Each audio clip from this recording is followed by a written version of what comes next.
Minha prima, odiada por todos, disse que eu não deveria ter levado o meu Golden Retriever para o encontro de família, para ele não passar doença para as crianças. No dia seguinte, policiais bateram na minha porta por causa de uma denúncia de maus tratos a animais. Eu gosto de manhãs frias. Há nelas uma claridade quase clínica que me dá a sensação de que tudo pode ser reorganizado. Gavetas, pensamentos, até humilhações antigas. Aquele domingo começou assim. Céu claro, vento leve que fazia as folhas no quintal baterem como aplausos tímidos. Acordei cedo, como de costume, e o primeiro som que me encontrou foi o meu Golden, Thor, girando na cama ao meu lado, abanando o rabo como se o mundo inteiro fosse apenas um anúncio de alegria. Ele saltou no instante em que sente minha respiração mudar, como se pressentisse que algo bom estava por vir. Preparei o café devagar, assisti Thor farejar o ar e entre uma xícara e outra verifiquei a carteirinha de vacinação dele. Está sempre comigo. Vacinas em dia, controle antipulgas, atestado do veterinário. Essa pasta com papéis que eu levava para qualquer viagem era, para mim, um escudo silencioso. Coloquei a guia no pescoço do Thor. Ele pulou no carro com aquele ar de quem confia em tudo e em todos. Era tão fácil amá-lo. Foi essa confiança, talvez, que me deu a coragem de levá-lo ao encontro de família, porque desde que adotei Thor, ele sempre participou dos nossos almoços e das festas de fim de ano. Nunca, em anos, houvera problema. O caminho até a casa dos meus pais era conhecido como a trilha dos finais de semana. Curva suave, o café da esquina onde sempre paro para comprar um pão que amasso no trajeto, as mesmas casas com as mesmas fachadas. Cheguei e estacionei com cuidado. Thor saltou para fora e correu para o portão. Farejou cada pedra com dedicação de quem está redescobrindo o mundo. Eu o segurei, respirei e senti aquela mistura de alegria e nervosismo que sempre antecede uma reunião grande. Havia parentes que eu via mais, outros que só apareciam em datas. Havia, claro, minha prima. A prima olhava tudo com olhos calculistas e sorriso de quem avalia o valor de cada peça no tabuleiro. A família se reunia no quintal como sempre. As mesas montadas com toalhas coloridas, as cadeiras todas postas e aquela confusão ordenada de vozes que consola.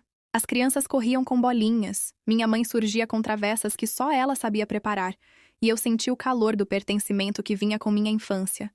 Tão frágil e precioso. Thor, livre, encontrou o cantinho dele entre o gramado e os pés das crianças, sempre de olho nas migalhas e nos afagos. Ele se deitou como quem faria companhia a uma velha tradição. Era o cão da família, querido e conhecido. As tias comentavam sobre o quanto ele havia crescido. Alguém o chamou de anjo dourado, e minha avó, sempre a mesma, foi até ele e acariciou a cabeça com a mão trêmula. Senti uma onda de gratidão. Minha prima chegou mais tarde, como acontece sempre que quer fazer uma entrada. Vestia algo discreto, sorriso medido, e havia naquele sorriso uma frieza que nunca se desmanchava. Ela sempre teve esse talento, transformar uma presença em um julgamento permanente. A primeira frase dela naquela tarde foi a tradução de anos de pequenas alfinetadas. "Nossa, você trouxe o cachorro, não era?" Disse alto o suficiente para que o prato de salada tremesse no colo de quem ouvia. Dali em diante, o tom dela foi o de sempre. Cortante, hipócrita. Pequenas indiretas, comentários sobre higiene, observações sobre comportamento. Nada que justificasse um ataque, mas suficientes para uma atmosfera que se carregava como nuvem pesada antes da tempestade. Durante a refeição, enquanto servíamos os pratos, percebi os olhares. Alguns eram de surpresa, outros de quem pretende não se envolver. Minha prima não parava. Fez piada sobre responsabilidade com as crianças. Falou sobre alergias como se estivesse revelando um segredo moral. Eu me mantive calma, respondi com ironia leve e segui. Não queria transformar o almoço numa cena, eu queria paz. Ou ao menos a aparência dela. Thor, leal e despreocupado, levantou a cabeça e abanou o rabo ao ouvir meu nome. Foi para mim mais do que um cachorro. Era a prova viva de que havia cuidado, de que eu investia amor. Ele me entendia como um espelho que não mente, mas a prima era insistente. Em alguns almoços anteriores, ela já havia lançado sugestões passivo-agressivas. Não sei como alguém ainda deixa a criança sem supervisão perto de cachorro. Tem que ter bom senso. Não é todo mundo que gosta de animais perto de comida. Coisas assim, ditas com aquela suavidade que corta. E ali, entre as porções e as risadas nervosas, ela resolveu elevar o tom. Com a voz projetada, como se fizesse um favor a toda a mesa, disse: "Não devia ter trazido esse cachorro. Pode transmitir doença para as crianças, sabia? É melhor a gente cuidar, né?" Foi como se alguém colocasse uma pedra no fundo do meu peito. O riso na minha boca morreu. Um silêncio franzido percorreu a mesa. Não de solidariedade, mas de expectativa pelo próximo golpe. Fui ensinada a administrar conflitos com diplomacia, a não incendiar, a controlar as reações. Então respirei fundo e falei com calma. Expliquei que Thor estava vacinado, mostrei o celular com fotos recentes no veterinário, falei do histórico, das visitas, tentei transformar aquela acusação em conversa racional. Alguns parentes coçaram o queixo, outros desviaram o olhar. Minha prima, por sua vez, sorriu com o canto da boca, como quem tem um trunfo guardado. "Não é só isso", disse com aquele ar de moralista. "É que eu vi ele lambendo a boca daquele menino, e você sabe como essas coisas pegam rápido." Era uma acusação grosseira, lançada como se fosse uma preocupação desinteressada. Aquele momento foi um ponto de inflexão, não porque ela havia conseguido algo substancial, mas porque ali se revelou quem ela era em público, uma pessoa disposta a usar a palavra para construir uma história que a favorecesse. E não parou. Depois do almoço, quando as conversas se dissipavam e muitos começaram a ir embora, ouvi a prima sussurrar com a irmã de um cunhado, virando o tom de voz em cena que exigia cumplicidade. Sussurros que a família sempre interpretou como consciência social. Eu a vi de longe conversando, o rosto composto. Não pude ouvir as palavras, mas meu corpo sentiu o gesto como premonição.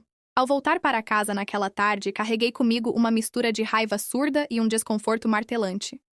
Não porque acreditava que as palavras dela pudessem, por si só, destruir minha vida, porque percebia que ali existia um acúmulo. Minha prima nunca atacava de forma isolada. Preferia construir padrões. Uma piada aqui, uma sugestão que semeava dúvida ali, uma pequena mentira jogada no lugar certo. Seu poder vinha da repetição e da capacidade de transformar qualquer situação em palco para expor alguém. Ao longo dos anos, via minar relações, semeando intrigas com a paciência de uma aranha tecendo sua teia. E eu já fora alvo de pequenas facadas daquela teia antes. Rumores sobre meu trabalho, comentários sobre minha aparência, insinuações que me pintavam como alguém arrogante por ter sucesso. Naquela noite acabei dormindo mal.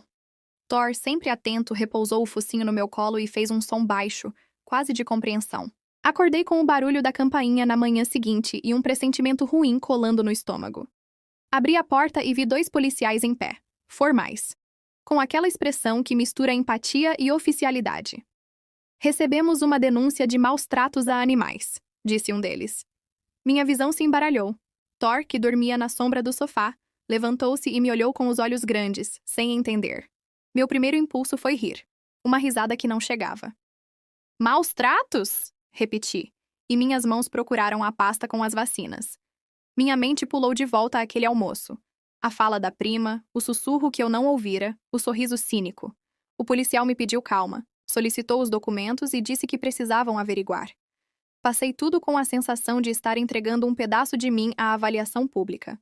As horas seguintes se desenrolaram como um pesadelo claro.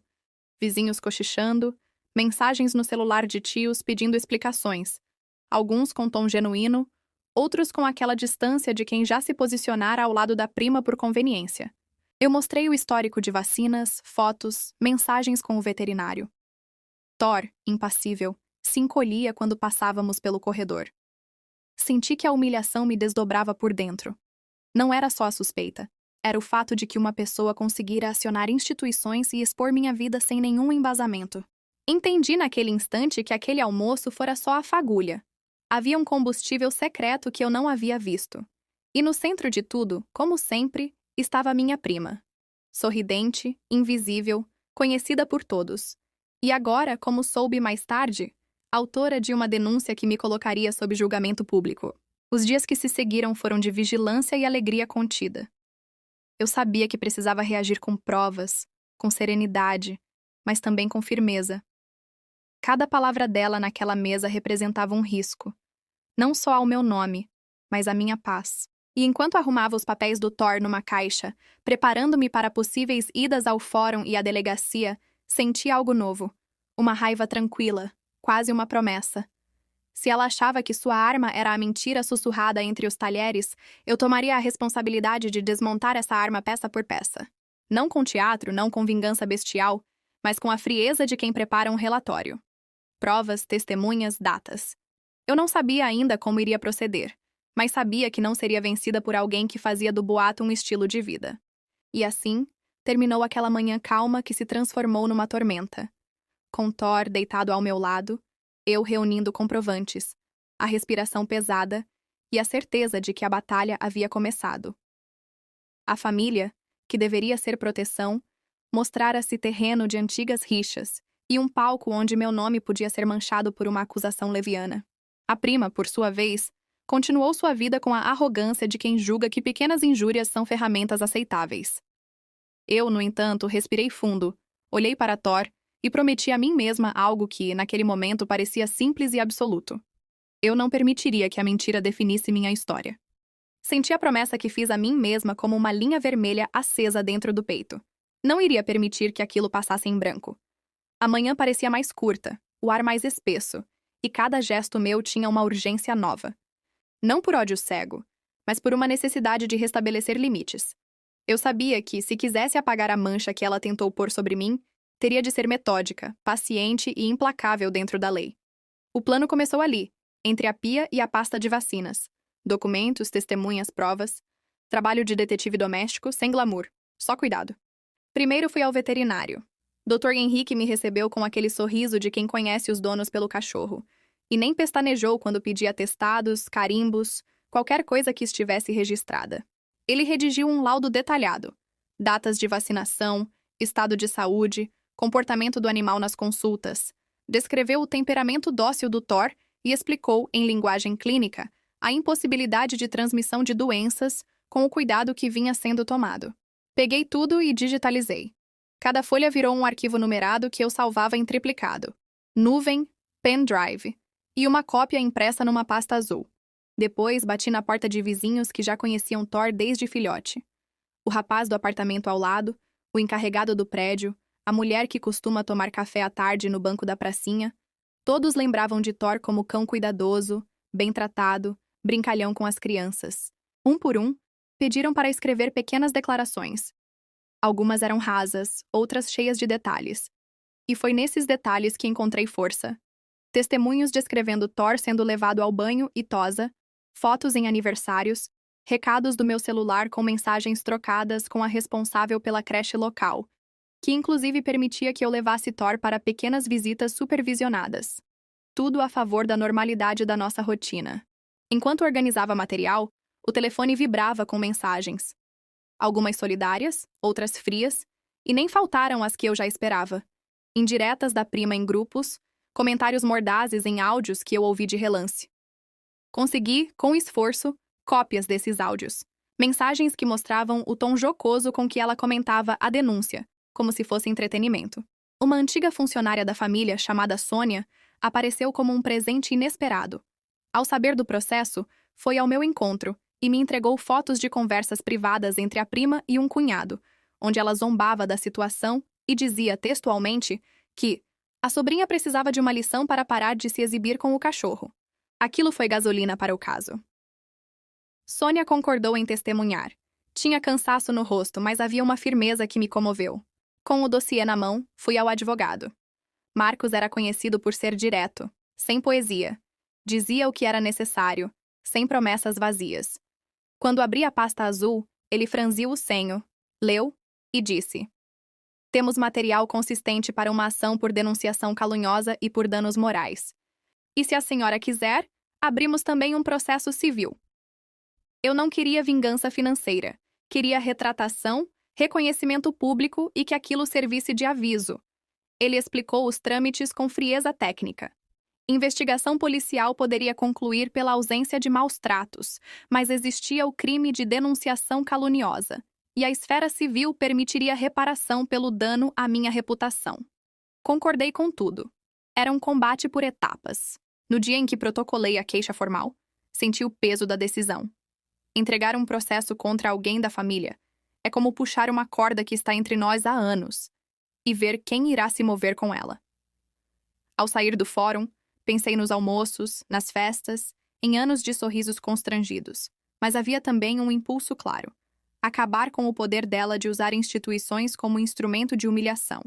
A denúncia criminal correu por sua via. Policiais voltaram a me ouvir, examinaram o ambiente, o comportamento do Thor e notaram o que eu já esperava.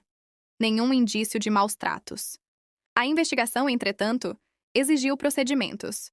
Visitas, relatórios, perguntas dolorosas que rasgavam a minha paciência. A prima, por sua vez, manteve silêncio formal. Porém, nos bastidores, percebi uma movimentação. Conversas insinuantes com um grupo de parentes. Tentativas de transformar a minha ação em exagero, em drama desnecessário. Nada me surpreendia. Ela sempre contou com a complacência alheia. Foi durante esse tempo que a estratégia de exposição pública controlada começou a dar frutos. Eu não faria posts furiosos. Sabia que a internet é um campo minado que pode virar contra quem a usa mal. Em vez disso, escrevi um relato calmo e preciso nas minhas redes. Um resumo dos fatos, com fotos do Thor, laudos e um apelo por compreensão, nada sensacionalista. Marquei apenas alguns familiares íntimos e permiti que o texto circulasse. A reação foi imediata. Apoios discretos, mensagens privadas e alguns comentários de parentes que até então se mantinham neutros. Uma tia escreveu: "Sempre soube que você cuida do Thor como um filho." Pequenas escoras que começaram a tirar o terreno de sob os pés dela. Mas ela não ficou parada. Num dos encontros semanais em que a família se reunia para resolver coisas pequenas, despesas da casa da avó, planejar o batizado do sobrinho, ela deu uma aula de dissimulação. Sorriso largo, perguntas sobre meu estado emocional, um tom de quem quer conciliação. Em público, transformou-se na mártir da preocupação com as crianças. Em privado, comecei a receber relatos de conversas em que ela incentivava uma prima mais velha a não falar comigo, a evitar meu olhar. Uma faceta verdadeiramente irritante. Habilidade de ser venenosa sem sujar as mãos. Convoquei, então, as testemunhas para depoimentos formais. O menino do edifício, que vinha brincar com Thor, assinou uma declaração sobre a convivência. Dr. Henrique redigiu seu parecer com mais detalhes. Sônia revelou as mensagens que mostrou a mim e a dona da creche apresentou a autorização por escrito para visitas programadas. Cada documento era como uma peça de porcelana colocada com cuidado numa vitrine, visível, intacta e difícil de contestar. A prima, percebendo que a maré virava, começou a agir com nervosismo. Pequenos deslizes que antes ela escondia. Mensagens para cunhados pedindo que segurassem a onda. Telefonemas para alguns tios com perguntas capciosas sobre meu caráter. Tentativas de plantar dúvidas em conhecidos. Em uma ocasião, ela foi até a creche onde Thor havia ido e conversou com a diretora, insinuando que eu expunha crianças a riscos. A diretora, surpresa, respondeu que não existia tal risco e que a autorização fora sempre clara. Pequenas rupturas na teia que ela tecia foram aparecendo, e eu as aplaudia em silêncio. O confronto direto aconteceu numa reunião familiar convocada para um aniversário. Sabia que ela adorava a plateia. Decidiu então transformá-la em tribunal. Não fui com o objetivo de humilhar, mas para expor o que havia sido mostrado nos bastidores. As mensagens, as testemunhas, o laudo. Pedi a palavra com voz firme. A mesa sentiu meu tom. Havia tensão no ar. E aquela sensação antiga e mais nova. Muitos olhares, alguns aliados, outros cúmplices do silêncio. Comecei contando fatos simples, quase banais, mas precisos. A rotina do Thor, as vacinas, as visitas ao veterinário, as autorizações na creche. Depois, com calma cirúrgica, mostrei as mensagens que comprovavam as zombarias da prima. Ler aquilo em voz alta teve um poder brutal. Palavras que antes circulavam em sussurros e risinhos ganharam uma exposição que a transformou. Vi, pela primeira vez, o sorriso dela vacilar. Não clamei por punição pública, só pedi que reconhecessem o que ela havia feito. Alguns parentes coçaram o queixo, outros se encolheram perante a clareza dos fatos. Ela tentou reagir com teatralidade, fingindo ser vítima de perseguição. "Eu só me preocupei", disse com a voz quebrada estrategicamente. Sua tática clássica: transformar o agressor em agredido para confundir plateias. Mas naquela tarde, tinha muito menos plateia do que imaginava. Algumas pessoas que antes evitavam interferir olharam para ela com uma espécie de reprovação que eu nunca antes vira. As desculpas fáceis não surgiram. Os desejos de não se envolver perderam força diante das evidências. Ainda assim, a vingança social precisa de tempo. Os convites continuaram por algumas semanas. Ela ainda era convidada porque as pessoas hesitavam em cortar o nó por completo. Mas o gelo já começava a entrar. Em grupos de mensagens, o tom em relação a ela mudou. Comentários que antes riam de suas alfinetadas tornaram-se mais contidos. Alguns parentes me procuraram em particular para pedir desculpas silenciosas. Sempre achei estranho, mas nunca disse, disse um deles com a voz tênue. Pequenas reparações emocionais que não revertiam o dano, mas mostravam que a narrativa estava mudando. Enquanto o processo corria, ela tentou um último movimento desesperado. Espalhou um boato sobre mim, insinuando problemas emocionais que justificariam minhas ações. Esse ataque foi patético e fácil de desmontar com mensagens e atestados de trabalho. Usei tudo como prova. Registros de emprego, relatórios de desempenho, mensagens de amigos. A esperança de que ela poderia usar recursos para me silenciar esvaiu-se frente à clareza do que eu havia juntado. A polícia, por fim, arquivou a investigação criminal por falta de provas de maus tratos, o que, no papel, já era uma vitória clara. No entanto, eu sabia que uma absolvição técnica não apagara a humilhação da manhã em que bateram à minha porta. Por isso, mantivemos a ação por denunciação caluniosa. E no processo civil, depois de semanas de coleta de documentos e depoimentos, solicitamos uma retratação pública formal. Não queria que fosse uma vingança cruel. Queria que fosse justa e que expusesse a gravidade daquela arma que ela usou, a mentira. Ao mesmo tempo, a vida real continuava com a crueldade das pequenas coisas. Mensagens passivo-agressivas em família, um aniversário que cheguei e ela fingiu surpresa com meu convite, olhares que se desviavam. A vingança que eu planejava não seria apenas sobre documentos e audiência. Queria também acabar com a normalização do comportamento dela, que ninguém mais a visse como um juiz moral com direito a decretar sanções através de boatos. Para isso, precisava que as pessoas ouvissem a verdade. Não como um monólogo vingativo, mas como um registro incontestável e limpo. A parte mais amarga foi ver como algumas pessoas preferiam o conforto de um silêncio cúmplice a encarar a verdade. Ainda assim, havia uma maioria silenciosa que começava a desfazer o tecido de cumplicidade que a protegia. Vi tias corajosas, primos que antes riam das alfinetadas, amigos antigos, pequenos sinais de apoio que acenderam uma esperança concreta. A prima, por sua vez, ia murchando de encontro em encontro. Notei em seu rosto a frustração de quem esperava que a máquina social continuasse a girar em seu favor e, ao invés, encontrava resistência. O processo ainda não havia terminado, mas eu já sentia que algo havia mudado. Não apenas a minha vida, mas o comportamento coletivo frente às manipulações. E havia também a pequena e constante alegria de chegar em casa e ver Thor me receber sem saber das máquinas que giravam no mundo adulto. Ele só sabia que eu o protegiam com amor. Era nessa proteção que eu me ancorava, na certeza de que, no fim, a verdade bem organizada e a paciência podem triturar boatos. E que, quando a mentira vem vestida de preocupação, é preciso ter coragem para rasgar o véu e mostrar as mãos por trás do teatro. A segunda parte dessa batalha deixou marcas. Dias sem dormir, lágrimas escondidas no banho, o cansaço crônico de quem precisa explicar sua dignidade a todo instante. Mas também trouxe confirmações.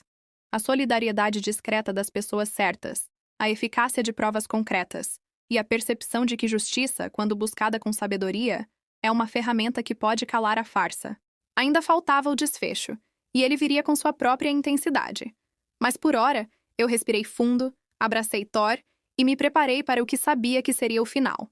Expor totalmente a falsidade e fazer com que ela pagasse, não com raiva cega, mas com a força curadora da verdade. A audiência final foi fria como sala de necrotério. Ar-condicionado no máximo, papéis empilhados e o som metálico de cadeiras sendo arrastadas a cada meia hora. Entrei com o peito apertado, não por medo do que a juíza pudesse decidir, mas por entender que aquele momento selaria algo maior do que eu. A responsabilização daquela mulher que transformara boatos em armas. Thor ficou com a vizinha, como sempre que eu tinha audiências longas. Senti falta do seu focinho. Era um puxão que me lembrava do que realmente importava. A sala ficou cheia de rostos que eu já conhecia. Tias, alguns primos, a Sônia com o rosto mais tranquilo, Dr. Henrique com um caderno na mão, o menino que costumava brincar com Thor. A prima entrou com a pose calculada, mas havia um traço novo no olhar dela. O acúmulo das últimas semanas a tinha desconcertado. Ela parecia menor. Não tinha a vaidade do palco. Meu advogado começou com a frieza que eu pedira, Apresentou provas, leu mensagens, citou as testemunhas e pediu retratação formal, indenização simbólica e a condenação por denunciação caluniosa. Ouviram-se as gravações, as mensagens em que ela debochava, os depoimentos que detalhavam como a denúncia não passava de invenção. A juíza serena ouviu tudo com atenção. Quando minha vez chegou, levantei para falar. Me mantive na calma cirúrgica que aprendi a cultivar.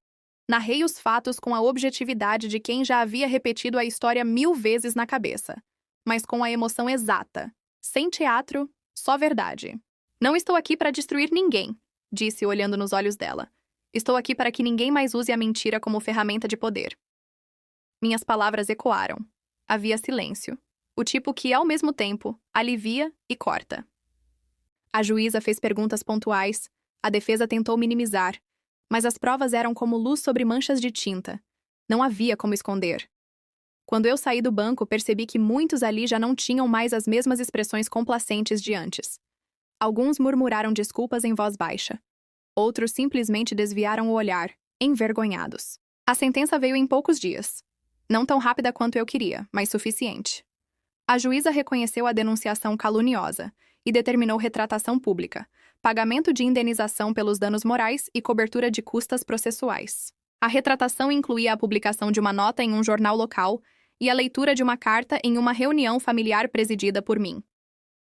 Não pedi humilhação escancarada, pedi apenas que a verdade viesse à luz e que o dano fosse reconhecido oficialmente. A lei fez seu trabalho, e a lei, quando bem usada, tem um gosto frio e justo. Quando a retratação foi publicada, senti a primeira onda de alívio. Ler o nome dela associado à palavra culpada em um veículo foi curioso. Parecia que um selo invisível saía do meu peito. Mas a vitória mais doce veio no encontro de família que eu convoquei para a leitura da carta. Não foi uma festa, nem um tribunal. Foi um dia de reunião onde pedi que todos estivessem presentes. Alguns vieram por curiosidade, outros por dever. Eu mesma escrevi a introdução. Sem rancor, só com a necessidade de deixar claro o que havia acontecido e o que a justiça decidira. Ao abrir a carta, a sala ficou tão silenciosa que dava para ouvir a xícara na mesa tremer. A carta não era longa, descrevia os fatos, admitia erro e trazia o pedido formal de desculpas. Era a admissão de que uma ação impensada causara dor e que ela assumia a responsabilidade. Ver aquelas palavras, saídas de um papel que ela assinou, foi como ver um corpo cair por si mesmo.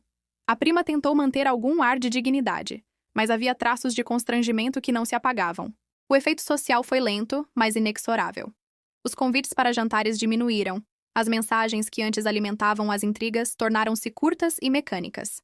Em eventos em que a presença era irrelevante, ela apareceu esporadicamente e foi recebida com afabilidade fria, o tipo de gentileza que corta. Alguns parentes que antes a defendiam passaram a me procurar em particular, pedindo desculpas envergonhadas. Outros não se posicionaram, e isso também falou alto. A exclusão dela não foi um decreto meu. Foi um movimento coletivo, uma escolha daqueles que até então aceitavam o veneno como tempero. Houve quem lamentasse a mudança. Não é para tanto. Ouviu-se entre os que preferiam o conforto do silêncio. Mas entre os que olharam o processo com atenção, a percepção foi clara. Permitir que alguém denuncie falsamente é normalizar a mentira e abrir espaço para abusos maiores. Minha ação tinha se transformado em um exemplo. Nem bonito, nem elegante, mas necessário. A prima, que antes se alimentava das reações alheias, encontrou-se com menos plateia. E quando o palco encolhe, a performance murcha. A consequência prática também veio. Algumas pessoas da família cancelaram contratos e convites para eventos onde ela costumava ter papel de destaque. Aniversários, festas, reuniões. A cada recusa, um pedaço da sua influência se desfazia. Não celebrei cada negativa. Senti apenas uma espécie de justiça doméstica, que nada tinha de vingança barulhenta, mas muito de reequilíbrio. Ela, acuada, tentou retomar espaço com gestos forçados, ligações pedindo conciliação, mensagens públicas de desculpas vagamente formuladas. Mas quem acompanhou os fatos sabia que nada seria como antes. No aspecto legal, a condenação deu ensejo a algo que eu não planejava. Pedidos de retratação por parte de outros que haviam sido vítimas das artimanhas dela. Foi como se tirar a máscara abrisse a porta para outras histórias. Pessoas me contaram, em particular, episódios de manipulação, pequenas maldades que por anos passaram sem questionamento. Essas confidências não me engrandeceram. Só mostraram uma coisa que eu já pressentira. Histórias de abuso emocional e social se repetem porque ninguém as interrompe. Minha atitude, no fim, foi um convite para que o grupo se olhasse no espelho. O dinheiro da indenização nunca foi o ponto. Foi simbólico e foi usado para cobrir custas e doar uma pequena parte para a ONG de proteção animal que eu admirava. Preferi que o remédio tivesse um caráter de reparação pública e útil. A retratação e a exposição das mensagens foram o que realmente corroeram a reputação dela. Via, nos meses seguintes, alterar sua rotina. Manteve-se mais dentro de casa, evitou eventos publicados e perdeu a facilidade de manipular plateias. A solidão, quando não é violência, às vezes é o remédio que corrige delitos sociais. Houve quem achasse que eu havia sido dura demais. Perguntaram-me se a família não merecia reconciliação. Minha resposta sempre foi a mesma. Reconciliação pressupõe reconhecimento da culpa e vontade de mudar. Eu ofereci espaço para isso. A retratação foi parte desse caminho. A diferença é que não permiti que a responsabilidade fosse tratada como detalhe. Às vezes, a paz que se constrói sobre o esquecimento é apenas uma jaula bem decorada. No íntimo, senti um alívio que misturava vitória e tristeza. Vitória porque a verdade tinha sido restituída. Tristeza porque aquela pessoa, prima com quem havia laços antigos, havia se mostrado pequena demais. Pensei em todas as vezes em que permiti suas falas, em todas as vezes que preferi não dar voz ao embate. Aprendi que permissividade é terreno fértil para abusadores. Também aprendi que a paciência estratégica e a organização metódica são mais eficazes que o grito. A vida, porém, não se resume à vitória num processo. Há quedas, rachaduras, e daquelas eu precisei me recompor. Thor continuou sendo meu ponto de estabilidade. Ele não entendeu as audiências, nem os papéis, nem a palavra calúnia. O que ele entendeu foi que eu estava ao lado dele, que o alimento vinha no mesmo horário, que as brincadeiras continuavam na varanda. Ele foi meu porto e minha lembrança do que é essencial. Amor simples, sem artifícios. Em dias difíceis, quando uma mensagem surgia que me lembrava episódios passados, eu olhava para o seu focinho e percebia que o mundo podia ser reconstruído com pequenas alegrias. A família, em partes, reconstruiu-se. Alguns ramos se aproximaram mais de mim. Outros mantiveram distância. O que restou foi um mapa novo de relações, mais verdadeiro, menos tolerante com manipulações. A prima não desapareceu por completo. Sua presença ficou reduzida, contida, sem a centralidade de antes. Não celebrei a sua queda. Não era algo que me desse prazer ver alguém encolher. Mas existia agora um alívio coletivo. A caixa de ressonâncias que ela usava para espalhar veneno estava fechada. Com o tempo, minha raiva transformou-se em vigilância tranquila. Aprendi a colocar limites antes que pequenas lâminas se tornassem facas. Fiz amizades fora do círculo que me fortaleceram. Passei a aceitar menos julgamentos como coisa normal. E, acima de tudo, recuperei a paz nas manhãs frias que eu tanto amava.